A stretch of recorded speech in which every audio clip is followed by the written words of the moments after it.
Hola, ¿qué tal, amigas, amigos televidentes en Extra Plus? Un gusto saludarles, darles la bienvenida a esta edición de Adelante Nicaragua, edición en la que vamos a conversar con el doctor Fanor Avendaño, pero también con Adolfo Hurtado Díaz, uno abogado, el otro sociólogo. Bienvenido, Adolfo, Fanor. Gracias. Gracias, Néstor. Hola, Fanor. Hola, mi colega y estimado, que esté disfrutando en Finlandia esos cálidos días y pocas noches. Así estamos.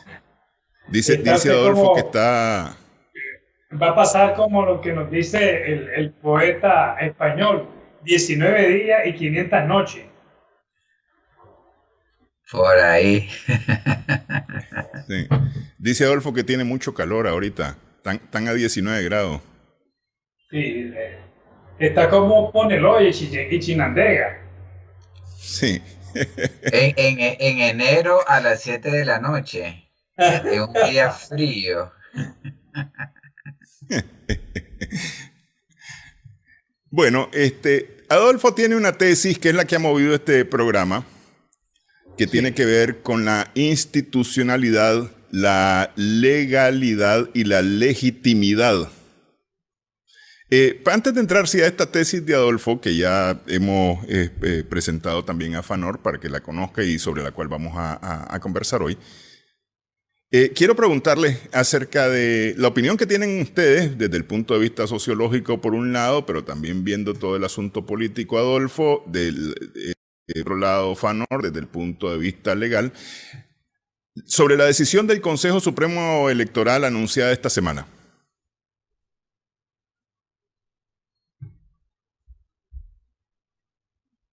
No se empieza, Adolfo. Bueno, sí, tal vez comienzo yo. Mira, hay un problema clave de fondo que es lo que tiene que ver con la hipótesis que vamos a conversar el día de hoy sobre qué es lo que está sucediendo. Y es que los esfuerzos de unas elecciones, y no solamente unas elecciones, sino de una solución a la situación que hay en Nicaragua, pasa necesariamente por la reconstitución de la legitimidad. De la legitimidad del Estado y por la legitimidad de los actores políticos y sociales que están envueltos en este conflicto político actualmente. Creo que la posición del Consejo Supremo Electoral no abona a ese paso. Creo que es un paso atrás, es profundizar la degradación de la legitimidad, es dar una palada más a la posibilidad de una solución que nos permita una salida no colapsada. Creo que las élites, tanto las viejas oligarquías que están en oposición oficial, como las nuevas oligarquías que están en el gobierno, deben de entender que su prioridad es evitar el colapso y deben de entender de que en esa prioridad la construcción de una legitimidad básica de largo plazo es fundamental. Y eso es lo que para mí la última decisión deja clara que no se está entendiendo. Ok, Fanor. Habría que primero analizar la teoría de mi hermano y estimado maestro Adolfo Hurtado, al respecto muchísimo, como uno de los mejores sociólogos de nuestro país. Y es que considero de que en materia jurídica y sociológica la legitimidad en un momento dado es subjetiva. La razón en la que me baso esto es que los procesos que legitiman las acciones de las sociedades muchas veces son la coyuntura y el accionar de los pueblos. Y Adolfo sabe eso a lo largo de la historia, como movimientos sociales, políticos y económicos han llegado a convertir actos en normas concretas. Bien, pero en lo que referente al Consejo Supremo Electoral, tenemos que verlo de dos perspectivas muy elementales. La que tiene un carácter meramente jurídico y la que tiene un carácter de pieza de ajedrez, que es meramente estratégico político. En lo referente a lo jurídico, voy a darse solamente un elemento actual a nivel mundial. Más de 50 países han prorrogado, desplazado y recalendarizado los procesos electorales en el mundo. Se cree que son 62, Adolfo y Maestro Espinosa, pero por eso digo más de 50 porque no tengo lo exacto. Lo puede buscar en el estudio sobre políticas que tiene el grupo Ideas. A nivel de la internet se puede buscar eso. Después de esto quiero decirle que el Consejo Supremo, hablando jurídicamente, primero actuó en estricto derecho en esta ocasión. Yo no voy a decirte si este Consejo Supremo Electoral tiene la legitimidad constitucional, tiene el aval de la población, está sancionado o no alguno de sus miembros. Apartemos eso. Jurídicamente tiene tres elementos esenciales que a nivel de la comunidad internacional van a ser incuestionables. El primero, que esta resolución atiende la demanda internacional, que hay un sobrevenido y que en base a ese sobrevenido es un principio jurídico universal moderno en el derecho constitucional, se actúa sin trastocar negativamente los derechos, sino que relaja y flexibiliza los derechos fundamentales de los ciudadanos.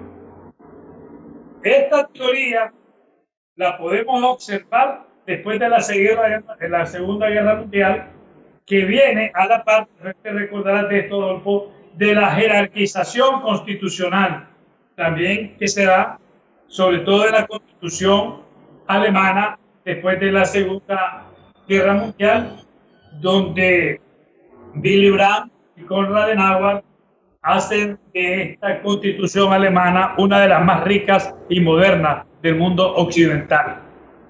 Bien, con el sentido de calamidad, con el sentido de necesidad que tiene las legislaciones del mundo, y con el artículo 171, 176, artículos 5 y 6 constitucional, el Consejo Supremo Electoral no suple.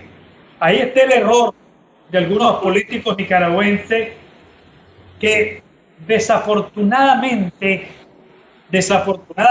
antes de leer las teorías constitucionales o asesorarse de sus abogados constitucionalistas, sacan una expresión que a nivel internacional le van a decir: oye, un momento, aquí no te están limitando los derechos, te los está ampliando, te dice. En vez de decirte que necesitabas un año antes, te está regalando 7 meses de derechos políticos, porque la ley dice en el 71 que el partido político que participe en elecciones tiene que tener un año antes personería.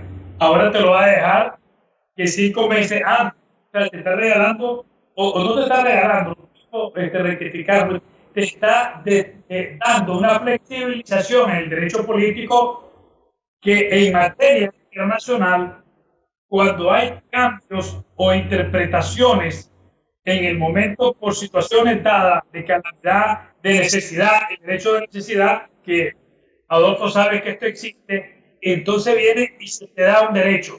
Lo que no admite la legislación internacional, lo que no admite los derechos universales, es que se te limite el derecho. pero si se te amplía, no va a ser cuestionable. Estoy hablando meramente de lo jurídico. También hay una interpretación de la norma donde demuestra el Consejo Supremo Electoral que como poder del Estado, él puede flexibilizar circunstancialmente por un sobrevenido la ley. No la está reformando, como dijeron algunos colegas y unos políticos, porque no hay reforma, porque no tiene facultad. Ahora, el error, y ya vamos después a la área política, es, y sería el error y el error, que el Consejo Supremo Electoral comenzara a hacer una interpretación extensiva de la ley, que ahí sí no está facultado. Eso lo vamos a ver más adelante. Lo que te quiero decir es, primero, para resumir y no abusar del tiempo de ustedes. Uno, que el derecho no se lesiona cuando se te entiende, sino que los derechos se lesionan cuando estos son abolidos, suspendidos, restringidos o reducidos, cuando hay derechos adquiridos. Y esta ley ya tenía para los partidos políticos derechos adquiridos y para los ciudadanos, por ejemplo. Por lo tanto, en ninguna parte del mundo se van a admitir que este viola los derechos políticos y que viola la ley y que viola la Constitución, mucho menos, como dijeron un jurista anoche en Nicaragua, que viola la armonización de poderes en lo más absoluto. Esto es en lo político, en lo jurídico. En lo político, sí, obviamente, es una jugada de ajedrez. El que juega tiene que saber que cuando el gobierno, que es el principal jugador, hace una movida, tiene que contrarrestar esa movida. Ahí está la habilidad de la oposición. Yo tengo mis observaciones que habría que hacer con esta movida, porque el presidente Ortega, aparentemente está favorecido con esta medida, porque él tiene la influencia. Entonces, ¿qué puede hacer la oposición? Hay muchísimas cosas que si tiene esa habilidad, eso lo puede revertir. Porque recordemos que la debilidad también a nivel de la oposición, la debilidad de imagen internacional es estrictamente del gobierno del presidente Ortega. ¿Hay trampa en esa medida en ese anuncio del Consejo Supremo Electoral? No sé si el maestro quiere...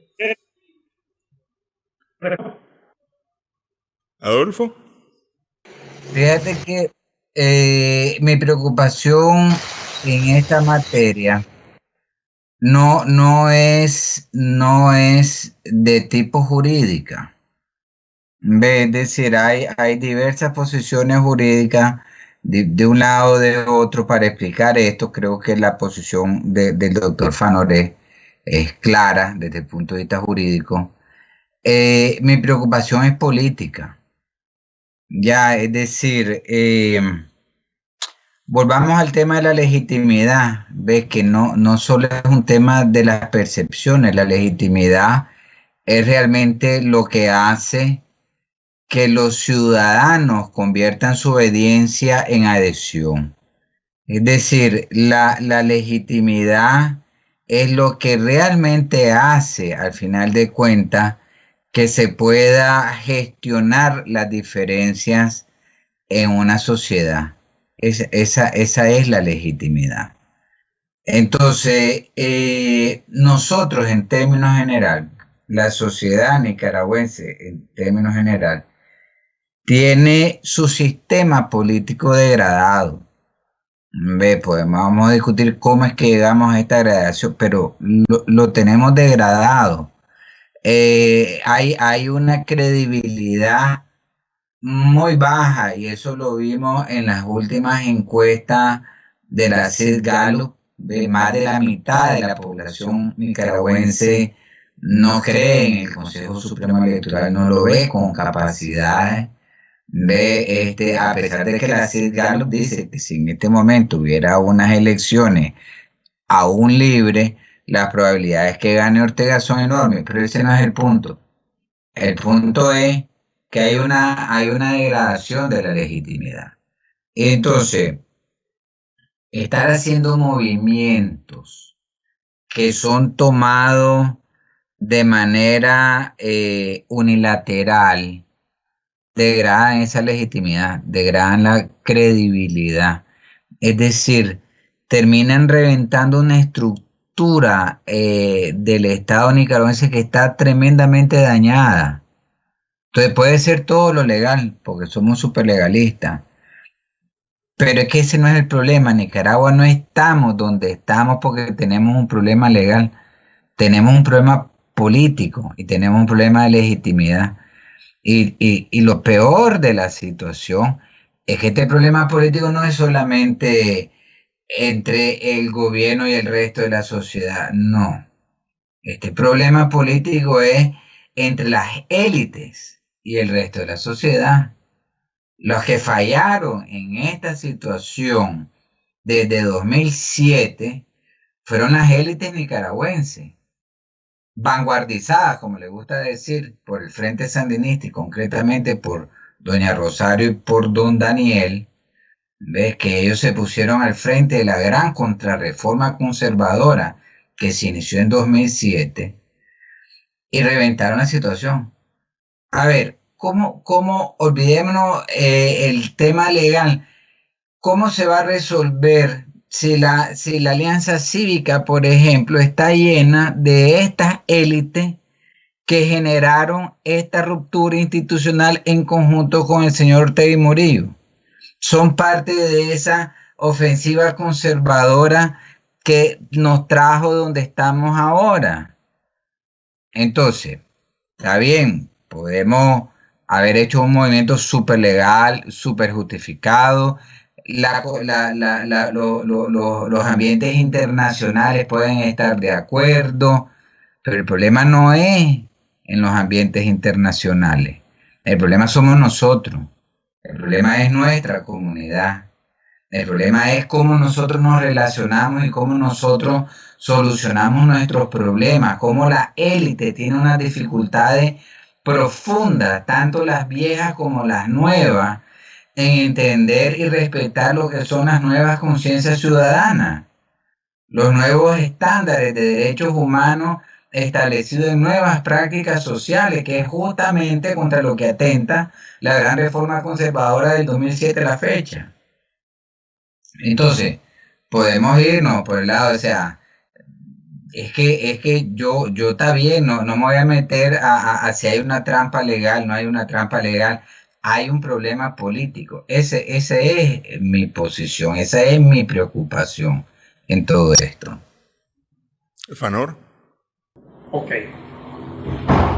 Hemos dicho en tu programa varias veces que estamos convencidos que en Nicaragua hay un sistema corporativo y que este está agotado y que hay que conducir a la sociedad nicaragüense hacia un Estado social de derecho constitucional. Lo que muchos nicaragüenses dentro y fuera del país no hemos llegado a aceptar es que la construcción de un nuevo Estado social es el proceso para trastocar las instituciones, los paradigmas agotados. No se puede ir a comprar una varita mágica.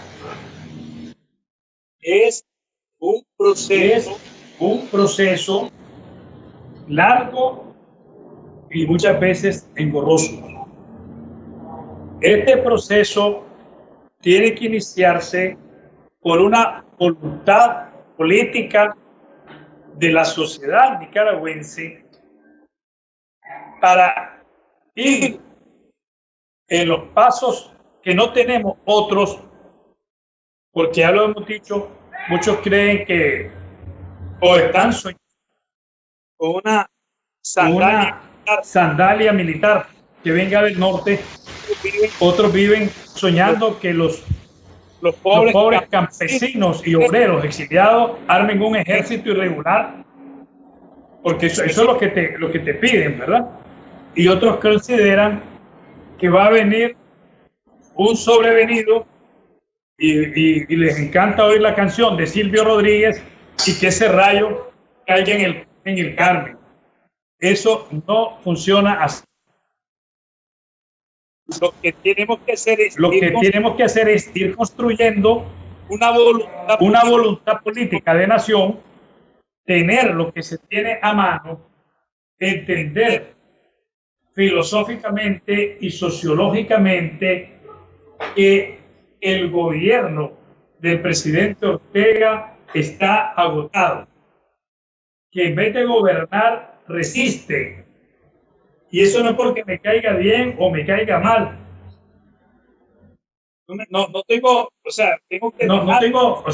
que alejar mi pensamiento de eso.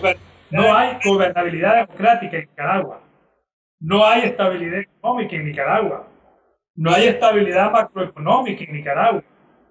No hay una sintonización con el concierto de naciones y los organismos internacionales aceptable en Nicaragua. Yo no estoy mintiendo. No tenemos buenas relaciones con la OEA, no tenemos buenas relaciones con Canadá, no tenemos buenas relaciones con la Unión Europea. No tenemos buenas relaciones con la Unión Europea. No tenemos ni una mediana relación con los organismos de derechos humanos. Ni una mediana buena relación con los organismos de derechos humanos. No tenemos buena relación con nuestro principal socio comercial, que son los Estados Unidos. No tenemos una buena relación con nuestro tercer socio principal, que es Centroamérica, el país. Y nuestro socio comercial, hasta hace menos 4 años, de 4 años, está colapsado, que es Venezuela. Por lo tanto, el gobierno del presidente Ortega, más que tener una gobernabilidad democrática, está atendiendo una resistencia política por mantenerse en el poder. Eso hay que entender. Entonces nos obliga a más serenidad, nos obliga a más concentración y decir cómo el Estado y la nación supera esa crisis en beneficio de la población. Yo entiendo, Adolfo, y te digo, Adolfo, soy un discípulo tuyo en este sentido de que es una responsabilidad de la élite. Y por eso te digo que me encanta la teoría sociológica tuya, porque es verdad, esta es una responsabilidad de las élites y de las dos oligarquías. En Nicaragua se parte de oligarquía. Pero ahora, ¿qué tenemos que hacer?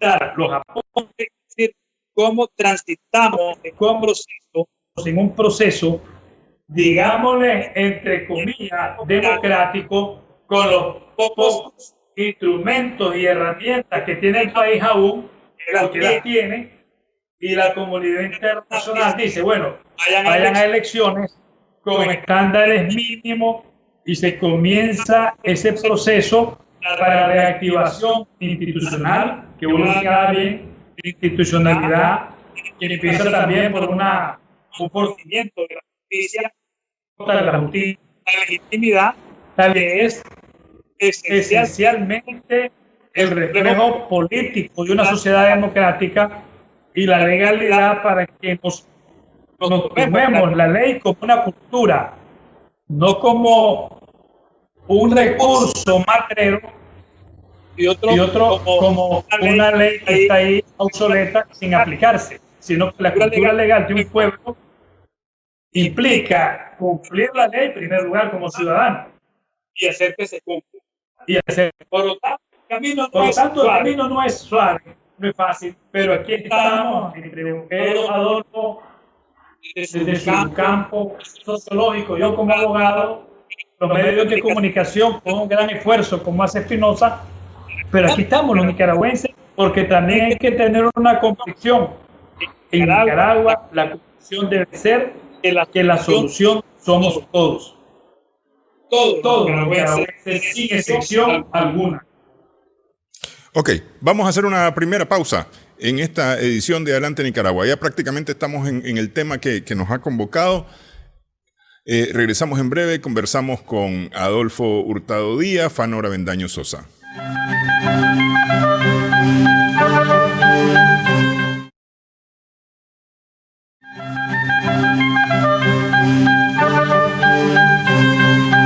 Seguimos en esta edición de Adelante Nicaragua.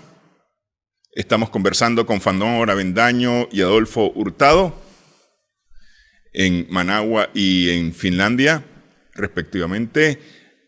Abogado y sociólogo de la misma forma, cada uno, ¿no? Adolfo ha planteado desde muy temprano en el 2018 que Nicaragua ha venido de colapso a colapso. Esto, en vez de representar un beneficio, es decir, llegar a un colapso y empezar a construir las cosas de nuevo, lo que ha hecho es, o más bien lo que ha ocurrido, según la teoría de Adolfo, es que tras el colapso, en vez de componerse las cosas, siguen prácticamente el mismo rumbo hacia un nuevo colapso. Es decir, un borrón, cuenta nueva, pero siempre sobre el mismo camino. Y esto tiene que ver con legalidad, tiene que ver con legitimidad y en esta ocasión con derechos de las personas y con la forma de hacer las cosas desde las instituciones. Este es el tema que nos convoca hoy, del cual ya hemos venido conversando en la parte inicial del programa. ¿Es correcta el planteamiento que hice de tu teoría, Adolfo? Es correcto y si me permitís un momentito, yo quisiera hacer un par de comentarios a partir del último comentario que el doctor Fanor hizo, que a mí me parecen de lo más pertinentes justamente en el marco de estas hipótesis de lo que es el problema de la cultura política nicaragüense y de cómo se traba el sistema político. En el planteamiento del doctor Fanor, una cosa que yo creo que es de la mayor importancia de retomarlo, es que las soluciones tienen que darse en el marco legal existente. Tenemos una constitución existente, no se puede negar esa constitución, se hizo con mecanismos legales, tenemos marcos legales existentes también y no se puede ir en un borrón y cuenta nueva por la lateral. He venido señalando en diferentes ocasiones, inclusive en algunos escritos que están en propuesta ciudadana, que la emergencia sistemáticamente de pactos que formalmente en el último ciclo le hemos pasado a llamar leyes marco, que suena bonito, pero la misma tropelía de los pactos, lo que nos hace este concepto es que nos dice que la Carta Magna no es tal, ¿ves? La Constitución no es la Carta Magna, no hay un Estado de Derecho porque al final reconocemos que un pacto de cúpulas y de élite se colocan por encima de la Constitución, ¿ves? Igual que el tema de las leyes.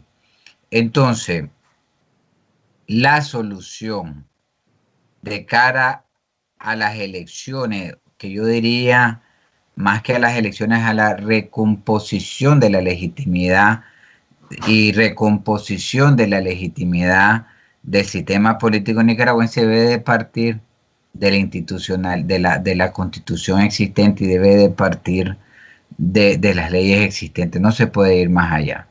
¿Ves? Porque nosotros vimos en 2018 como muy rápidamente desde la misma Alianza Cívica salieron ya los rumores que había que hacer una ley marco, es decir, un pacto. Otra vez, un pacto de élite, otra vez. Y encima, entre las élites que hicieron justamente la última gran reforma conservadora del 2007 a la fecha. Lo que a mí me queda la duda, y eso lo he venido yo planteando desde 2018, porque es una duda que no despejo y no se despeja en las diferentes posiciones que he leído, es que si realmente un salto lineal, es decir, vamos a elecciones, cambiamos de gobierno y entonces ahora sí las cosas van a funcionar. No es verdad, no van a funcionar aunque hayan elecciones. Primero porque si la gana el frente, aunque fuera de manera legal, ve, aunque fuera de manera limpia, va a haber un grupo de oposición que no se lo va a reconocer. Si gana la oposición, va a tener un Estado que no va a querer cambiar porque ellos contribuyeron a que el Estado esté desestructurado como está. ¿Ve? Son esas élites que justamente son socias del desastre que nosotros tenemos ahora y que no van a querer cambiarlo. Entonces la falta de legitimidad va a continuar. Entonces, las elecciones de por sí no son una solución.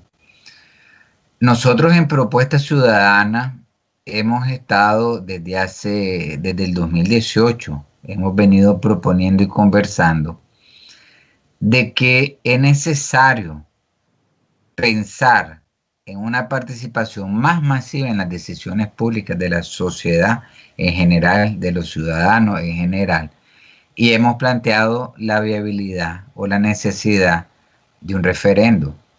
Es decir, ¿por qué en vez de dar vueltas como un perro antes de echarse, de una sola vez no nos planteamos que lo que tenemos que hacer es un referendo para ir a una constituyente? Y en ese proceso, porque lo estamos viendo, que las fuerzas políticas son ahora diversas, ya no son blanco y negro, ya no hay un bueno y un malo de un lado, son muy, muy diversas, y es lo que el sociólogo, el doctor Freddy Quesada y Ulasco Mesa y un grupo de pensadores vienen hablando de los paradigmas de la contradicción y los paradigmas de la diferencia. ¿Ves? Porque en el paradigma de la contradicción es uno y el otro. El uno excluye al otro. Yo soy el bueno, el otro es malo, que lo hemos visto sistemáticamente en las exposiciones de los grupos más violentos y más radicales de ambos lados en el conflicto. El paradigma de la diferencia es el que sostiene en gran parte a los grupos juveniles, pero les cuesta un poco más organizarse, que es decir, mira, somos diferentes, de entrada somos diferentes, hay que reconocer que somos diferentes. Pero lo que es fundamental en ese reconocimiento no es solamente que yo reconozca la diferencia y tu derecho de ser diferente, es que la diferencia hace que haya una construcción social más rica, más profunda, más consistente. Es como, por ejemplo, los bastones en el ojo son los que ven los colores. Si tengo 2 bastones, veo en blanco y negro. ¿Ves? Si tengo 3 bastones, ya veo colores. Pero si yo tengo 4 bastones, yo veo una cantidad impresionante de colores y definiciones. Y muchos de los grandes pintores justamente lo que tienen es esta característica. Igual a veces creemos que el pensar distinto o estar en posiciones distintas es un problema, porque ese es el paradigma de la contradicción. Pero la verdad es de que tener posiciones distintas, igual que el ojo. Tenemos un ojo en una posición, el otro ojo en otra posición, pero justamente el tenerlo en 2 posiciones distintas, que nos van a dar detalles de ángulos distintos, es lo que nos permite ver en profundidad. Si nosotros tuviéramos un tercer ojo, veríamos con inmensa profundidad, con inmensos detalles. Por eso que las cámaras modernas que trabajan el tema del 3D tienen por lo menos 3 o más cámaras, porque eso es lo que permite a mayor diversidad de puntos de distintas posiciones, mayor es la profundidad de las cosas que se observan. Creo que ha llegado el momento que nosotros como sociedad aprendamos eso de ahí. Creo que lo que plantea el doctor Fanor es un tesoro. La solución tiene que partir de los instrumentos existentes. No los podemos dejar de un lado, no los podemos negar, no podemos hacer de borrón y cuenta nueva, porque el borrón y cuenta nueva ya sabemos dónde nos lleva cada vez que lo hemos hecho. Y nos tienen aquí ahora. ¿Ven? Fanor. Comparto la teoría del país que necesariamente tenemos que ir a una constituyente. si no queremos llegar a tanto por el temor de las élites, por lo menos a una reforma constitucional mínima. Porque yo entiendo el sentido de Adolfo. El maestro Hurtado tiene claro, Nicaragua requiere una cirugía de una constituyente. Pero no hagamos esa cirugía profunda. Por lo menos hagamos una operación urgente en la reforma electoral, en el caso que no se pueda una constituyente. Y lo que yo creo que a estas alturas de la realidad política del país es un escenario entrar primero a la constituyente y después a la elección de autoridades presidenciales. ¿Por qué, maestro Hurtado? Por la sencilla razón que yo lo señalaba a usted y a esta comunidad de audiencia que tiene Extra Plus, que en Nicaragua hay deficiencia de gobernabilidad democrática. Una constituyente nos llevaría por lo menos 3 años. Por lo menos. Adolfo, vos lo sabes bien, porque vos sabés que lo que hay en una sociedad política. Pero creo yo que si nosotros entramos en una cultura de promoción de lo del referéndum primero y después la constituyente, mira, te digo, sería fantástico. Pero esto le veo su principal obstáculo. No te digo la imposibilidad total. Su principal obstáculo es que no tenemos gobernabilidad democrática ahorita en el país. No hay. Entonces, le quita un gran espacio a llamar a un referéndum. Si se va a dar, le quita un gran espacio a un plebiscito, que es más fácil que un referéndum, y le quita indudablemente un gran espacio a convocarse de una sola vez a una elección constituyente. La verdad es que la constitución política te da 3 salidas en el país.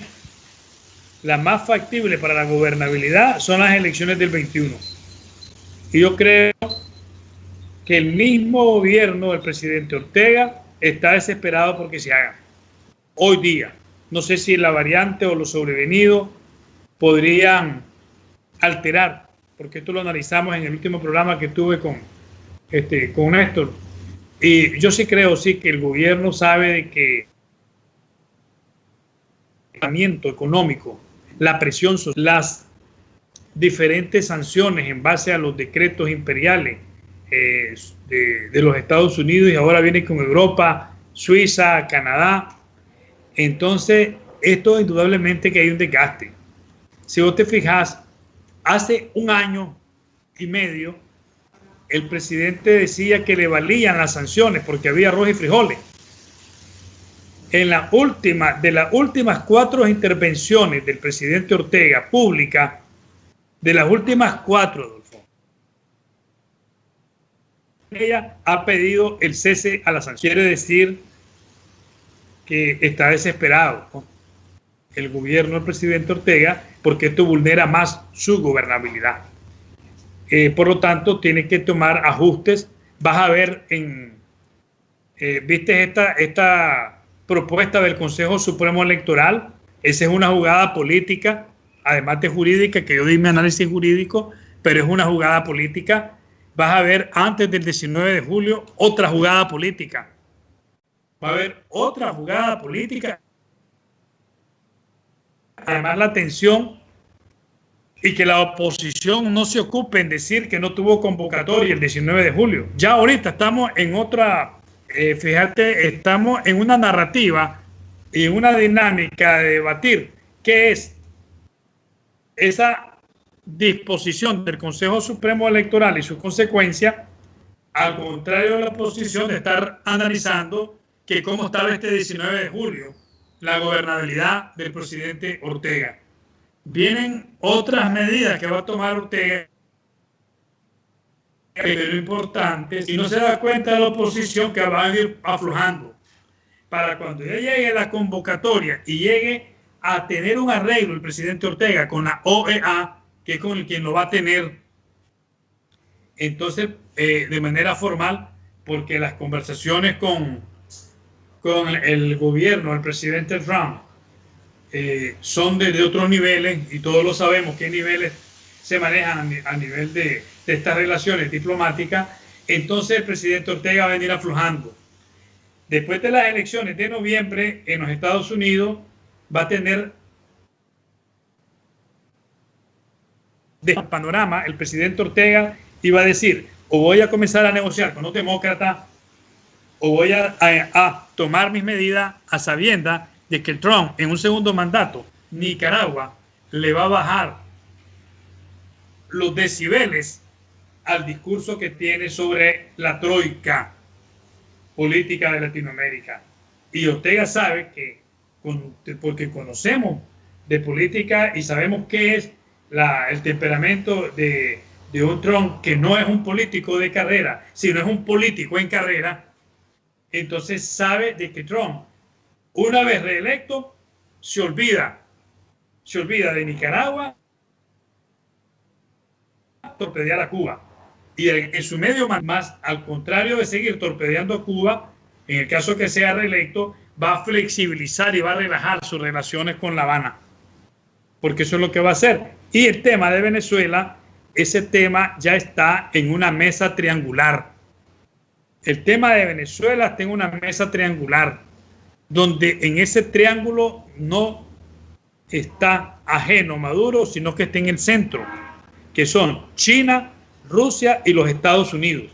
Y en el centro de esa mesa está Maduro y la oposición, porque ni Maduro va a poder anular a la oposición, ni la oposición va a decir que va a reinventar, a trastocar el Estado venezolano sin contar con la herencia del partido chavista de Maduro. Entonces, esas realidades las conoce el presidente Ortega.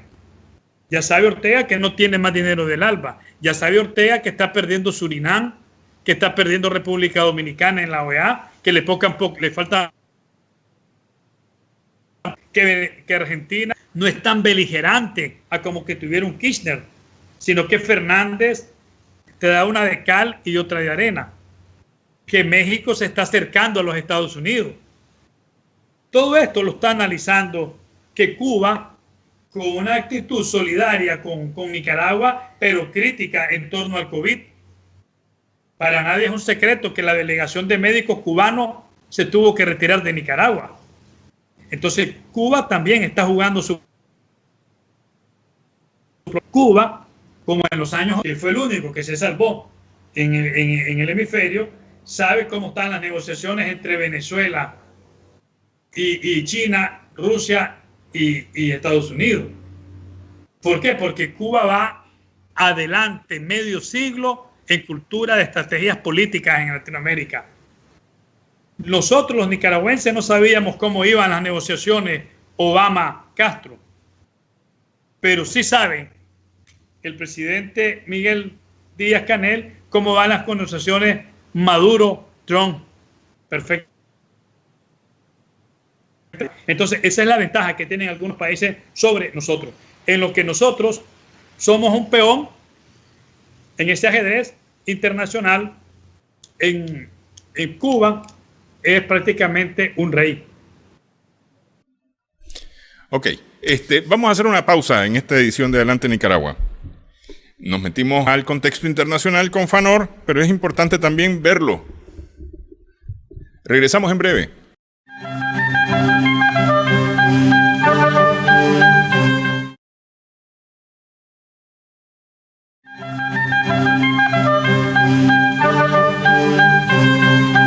Seguimos en esta edición de Adelante Nicaragua. Conversamos con el doctor Fanor Avendaño, abogado, constitucionalista, y con Adolfo Hurtado Díaz, sociólogo, quien ha estado dando seguimiento y planteando opciones de salida, opciones de solución, para evitar llegar a un colapso. Porque la idea es evitar llegar al colapso. El colapso nos va a llevar a un desastre.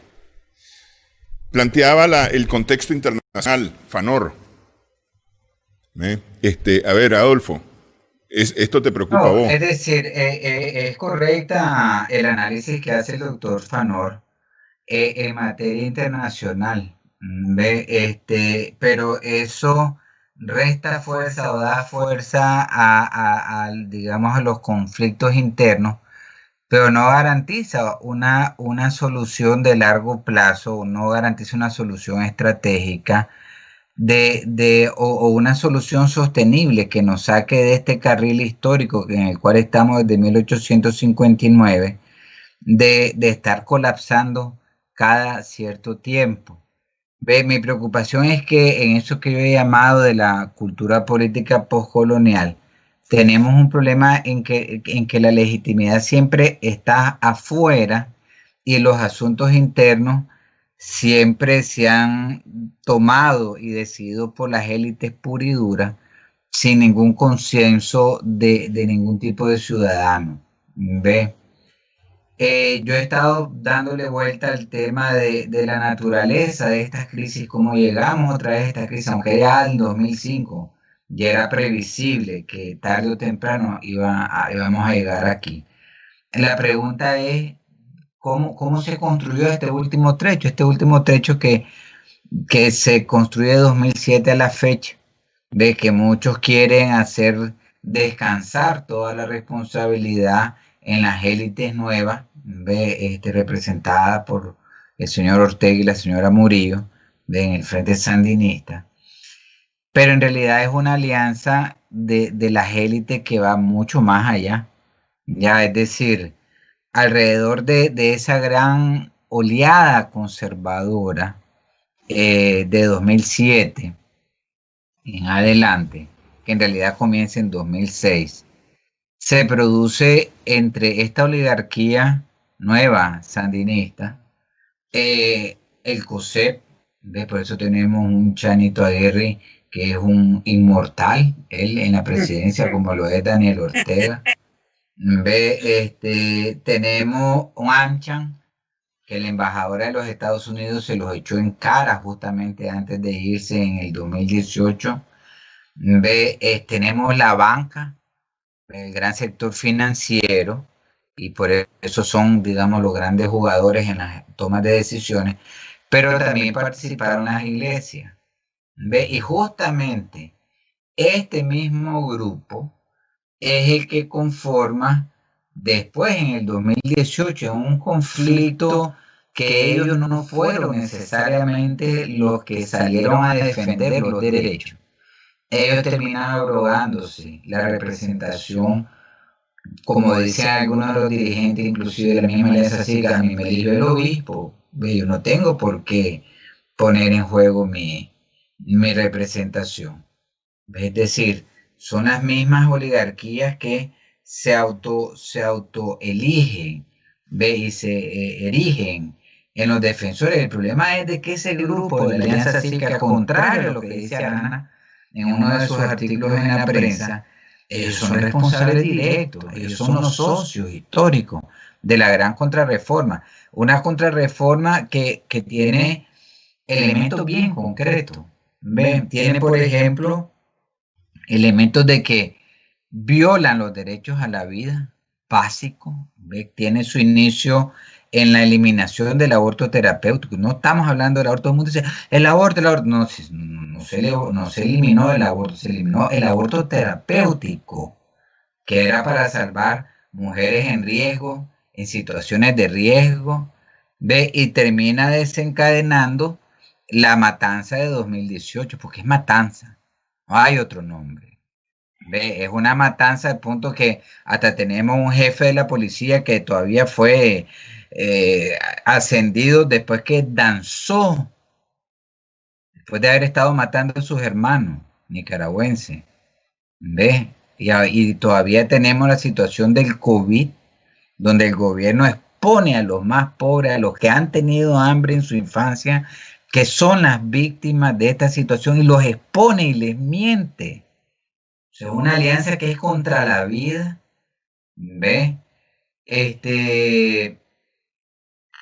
tiene que ver con eliminar los espacios de participación ciudadana. Los consejos de desarrollo municipales eran imperfectos. La ley de participación ciudadana era imperfecta, sí, era imperfecta, pero era mejor de lo que había antes. Era en espacios ciudadanos mejor de lo que habíamos llegado. Había mucho que hacer, pero los eliminaron. Todos los espacios de participación ciudadana los eliminaron. Y es un tema que ha venido siendo una resistencia sistemática de las élites desde el 90. Antes no los pudieron hacer porque no tenían el control de los recursos, porque la cooperación internacional no les permitía salirse con las manos sueltas, hacer lo que quisieran. Pero los fondos de Venezuela sí les dieron ya para esta gran ofensiva, que ideológicamente se podría decir que es la ofensiva contrarrevolucionaria más profunda realizada en este país en décadas. Es la acción más conservadora realizada en este país en casi un siglo. Ve, vanguardizada por el Frente Sandinista, en alianza con las élites. Entonces, ahora tenemos esa misma élite que son parte de esta alianza, gran alianza conservadora, esta gran contrarreforma que enfrentamos en el 2007. Ahora son oposición, dicen ellos. Y además cooptan a los estudiantes, quieren cooptar a los campesinos, no le han dado espacio a las MIPYMES. Entonces, no estamos construyendo una alternativa. Las élites tienen que darse cuenta que en un colapso pierde todo el mundo y ellas también. No hay manera que ganen. Yo creo que es fundamental vernos como comunidad, aunque sea por primera vez en la historia, pero vernos como comunidad. Ese sería mi mensaje. Fanor.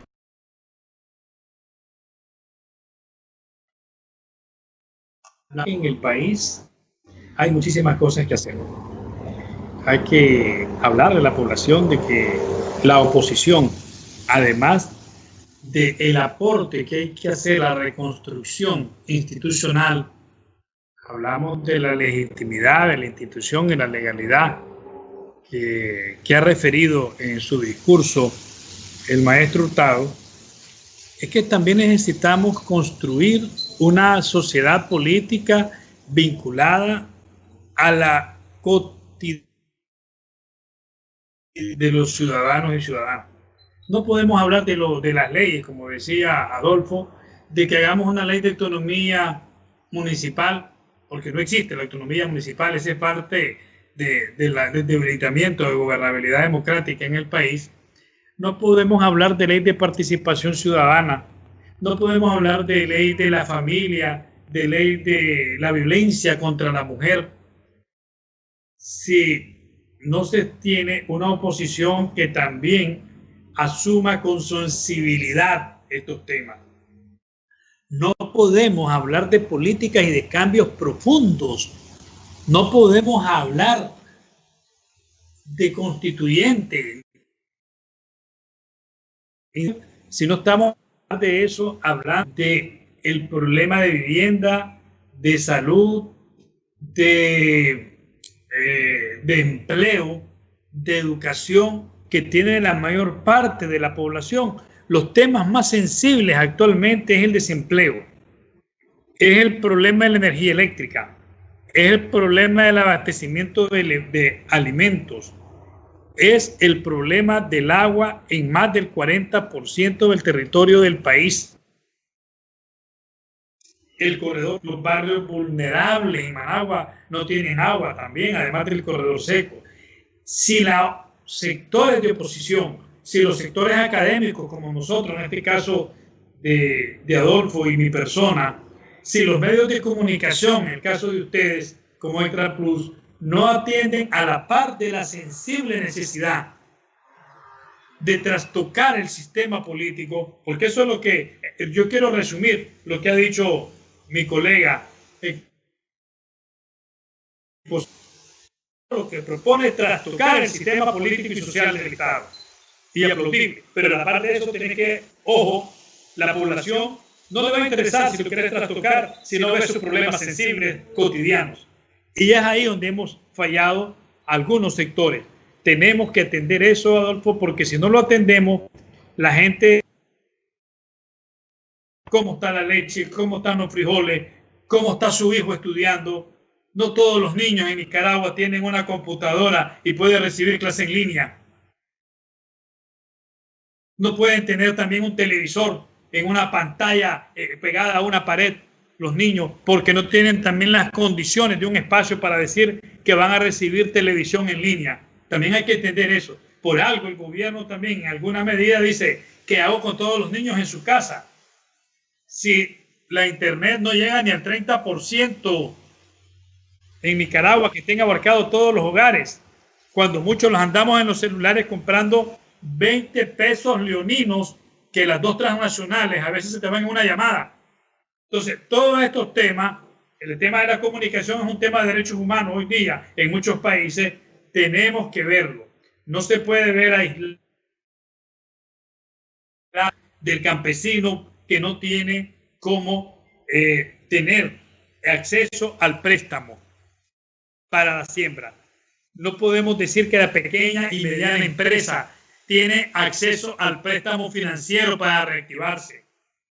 Pero vemos a unos flamantes funcionarios de las pymes y del Banco Central diciendo que esos son las que mantienen la economía, cuando son los que le han ahogado, porque el sistema corporativo los ha ahogado con la élite, que es lo más bochornoso.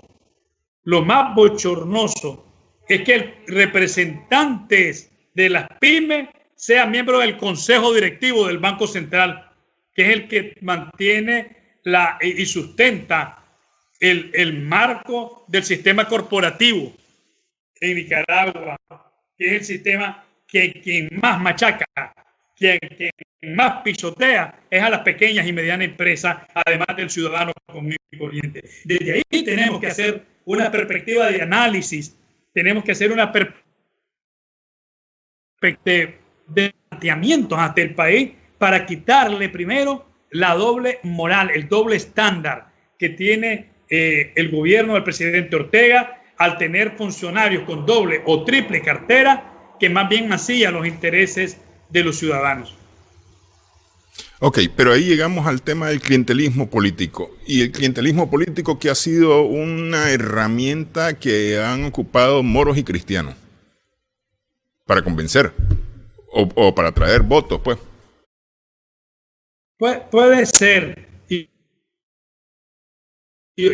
Porque caemos en materia de lo que es la cultura política tradicional en el clientelismo.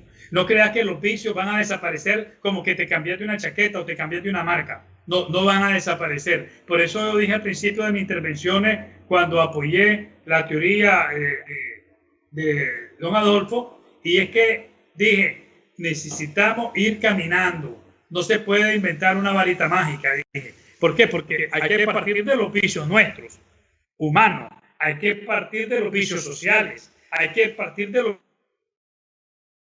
poco a poco que ir creando con la cultura de la ley, que es lo que dije yo, la primera gran fórmula, que no es mágica, sino es de voluntad, es crear la cultura del respeto a la ley. Esa es la primera grande. Y después ir creando las condiciones para el retorno a la institucionalidad. Que sigue haciendo ese estudio el maestro Adolfo, porque la institucionalidad nos hará libre más que la verdad misma. La institucionalidad es lo que nos va a hacer respetar y que nos respeten. La institucionalidad es lo que va a crear la cultura de paz. La institucionalidad va a crear la gobernanza y sobre todo la institucionalidad va a crear las condiciones que trascendamos como Estado, como nación y país, independientemente de las personas. ¿Y por qué no se ha creado la institucionalidad en más de siglo y medio de república? Porque los caudillos son los principales adversarios de la institucionalidad. Y todavía aplaudimos a los caudillos y todavía los veneramos. Ustedes ven cómo veneran a José Santos Zelaya. Y ponen, o sea, los que han gobernado, ni siquiera hablemos de los mesiánicos que se han quedado en la montaña y en el ciberespacio, sino los que han gobernado, los caudillos, los Somoza, los Zelaya, los que tenemos actualmente, son los que han lesionado la institucionalidad. Entonces, en ese sentido, yo creo que la legalidad es importante, pero la institucionalidad y la legitimidad que le da. Yo estoy claro de la tesis de Hurtado. Esa es la legitimidad. O sea, estoy ahí porque un proceso limpio, estable, y tengo elecciones directas y elecciones indirectas. Pero puede haber legitimidad, pero puede ser engavetada la institucionalidad después. Y por eso es que yo respaldo a Hurtado cuando el maestro dice primero la institucionalidad y después de la institucionalidad que camine lo demás. Pero yo estoy muy de acuerdo. Por eso le dije que en su teoría me consideraría un discípulo. Lo demás viene por añadidura si garantizamos la institucionalidad. Ahí me disculpan que me extendí un poco de lo adecuado. A ver, Adolfo, para cerrar, lo único, tenés que abrir tu micrófono.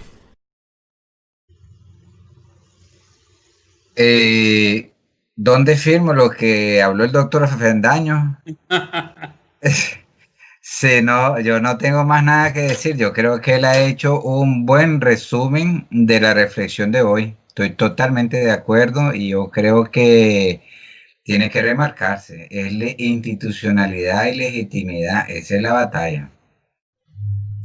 Bueno, quiero agradecerles a los dos, Adolfo, Fanor, por su tiempo. Adolfo está desvelado ahorita. El sol está dando de frente en estas noches blancas en Finlandia. Un abrazo cibernético. Sí. Bueno, cómo no, muchas gracias a los dos. Gracias a nuestras amigas, amigos televidentes por su sintonía en esta edición de Adelante Nicaragua. Esperamos que el programa haya sido de provecho para usted.